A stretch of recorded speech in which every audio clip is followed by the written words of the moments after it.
Merhaba craft tutkunları. Uzun zamandır sizinle paylaşmak istediğimiz bir videomuzda daha sizlerleyiz bu hafta. Bu fotoğraf albümü fikri için bir süredir yatırım yapıyoruz. Çocukluktan bugüne pek çok fotoğrafımızı bu konuda en güvendiğimiz marka olan Sosyopix'ten çıkartmıştık. Kutuları da, fotoğraf kaliteleri de bizce oldukça başarılı. Özellikle eskinin büyük baskıları yerine Polaroid ya da mini kare seçenekleri olmasıyla bizi zaten ele geçirmişti. Ve tabii ki tercihimiz de bu miniklerden yana oldu. Sosyopix gördüğünüz o minik fotoğrafları böyle paketlerde gönderiyor renkli renkli. Ve biz bunlardan da faydalanacağız videomuz boyunca. Çin'den böyle çıkan bantlara ek olarak biz simli ve renkli bantlardan da kullanmak istediğimiz için öndeki bantları da ayrıca satın aldık. Ve tabii ki böyle scrapbookların olmazsa olmazı renkli kalemlerimiz var.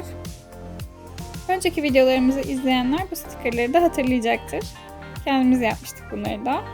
Çok güzel bir hava katıyor fotoğraf albümlerine ve özellikle konsept üzerinden gidiyorsanız bunlar çok kullanışlı olacak.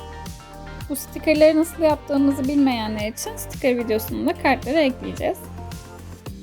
Aslında en çok zorlandığımız kısım aradığımız defteri bulmak oldu. Bir iki fotoğraf yapıştırıp geçmek istemediğimiz için büyüklüğü ve yaprak rengi daha uygun olan A3 Mona Lisa markalı 50 yapraklık bu defteri aldık.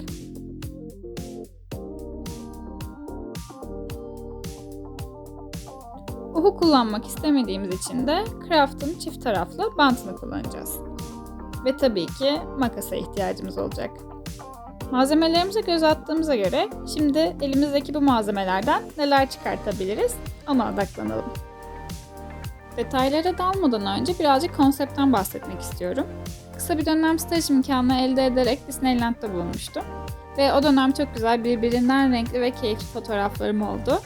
Ben bunlara daha da neşe katmak istiyorum aslında. Bunun için öncelikle bahsettiğim bu paketleri kullanarak Disney yazacağız. O yüzden beğendiklerimi sıraya dizip harfler keseceğim.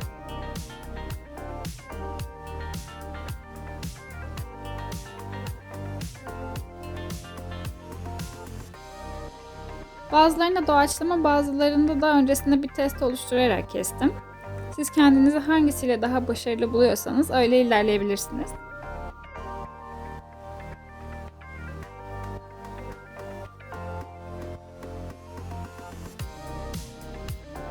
Bu albümün bitmiş halini kişisel fotoğraflarımı paylaşmak istemediğim için sizlerle paylaşamayacağım maalesef. Ama videonun devamında da göreceğiniz gibi bolca fikir vereceğim. Siz de elinizdeki malzemeler ve konsept fikirlerle harikalar yaratabilirsiniz. Hatta üstelik çizim yeteneğiniz varsa çok şanslısınız. Harika sonuçlar elde edeceksiniz eminim ki.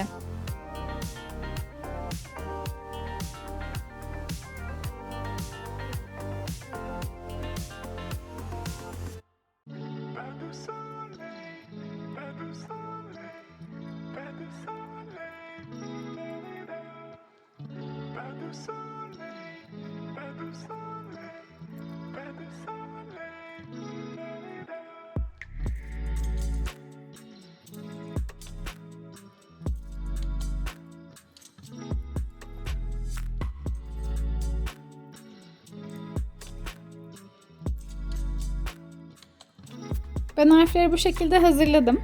Bu büyük stikeri iğnenin noktası olacak şekilde kullanmayı düşündüm en başta. Ama elimdeki stikerlere de bir göz atmak istiyorum. Bunlardan yazılı olanlar buraya daha uygun olabilir.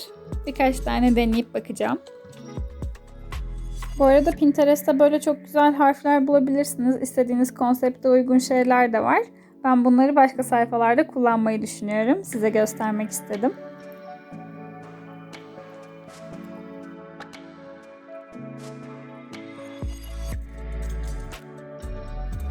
Bu stikerlerimin arasında buraya seçeceğim için hala en doğru olanın Mickey'li olduğunu düşünürken tam toplamaya başladığım sırada balonlu bir tane gözüme takıldı. Ben onu kullanacağım.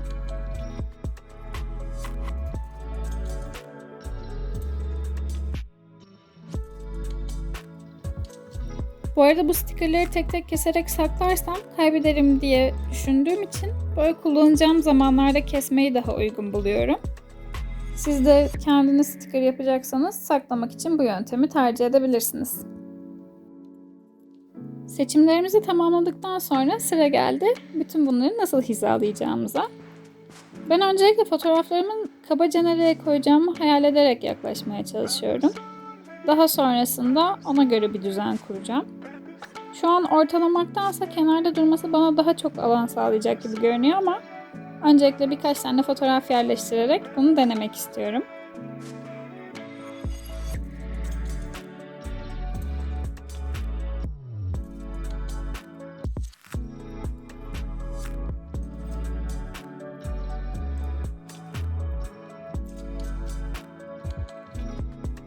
Fotoğrafları ve kestiklerimi farklı yerlere koyarak kafamda tam son şeklini verene kadar birkaç deneme yapıyorum.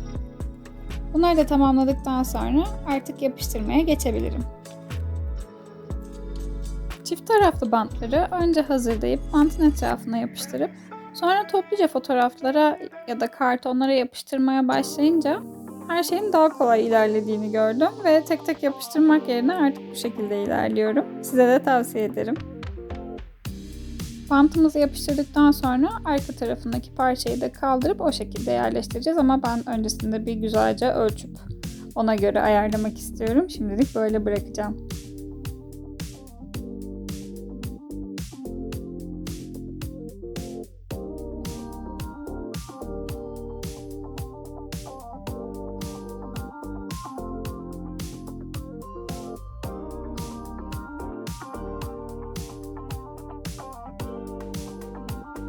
Harfleri ilk başta cetvel koyarak çok düzgün bir şekilde yerleştirmeye karar vermiştim.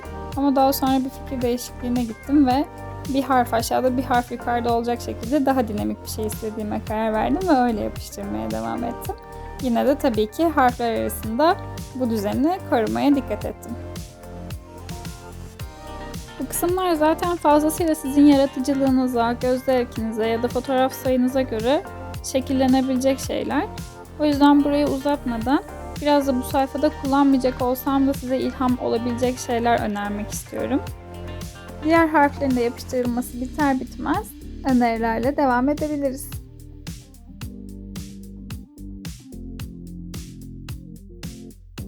İlk önerim gittiğiniz şehirlerden topladığınız böyle haritalar varsa onları kesinlikle kullanmanız olacak. Öncelikle onu yapıştırıp bu harita üzerinde gittiğiniz mekanları bulup orada çekildiğiniz özel fotoğrafları buraya yapıştırabilirsiniz. Çok güzel bir alternatif olacaktır.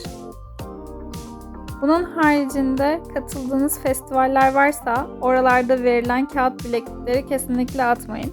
Onları da kullanabilirsiniz bu şekilde. Katıldığınız etkinliklerin biletleri, uçak biletleriniz, bu gibi şeyler her zaman için scrapbooklarınızın vazgeçilmezi olacak. O yüzden onları saklamaya özen gösterin. Onun haricinde sadece fotoğrafların altına tarih ya da o anı size hatırlatacak sanatlar yazarak bile çok basit, sade ve şık bir şey üretebilirsiniz. Ben bu videoyu sonlandırmadan önce Disney yazısının yanına gittiğim seneyi de eklemeye karar verdim. Kesme işareti simli bantlarımla yaparsam çok yakışacak bence. Bu kısım da tamam. Geriye seçtiğim renklerle 16 eklemek kaldı.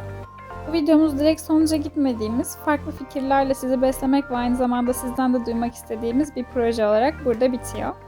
Beğendiyseniz yenileri yolda. Bizi takip etmeyi unutmayın. Görüşmek üzere.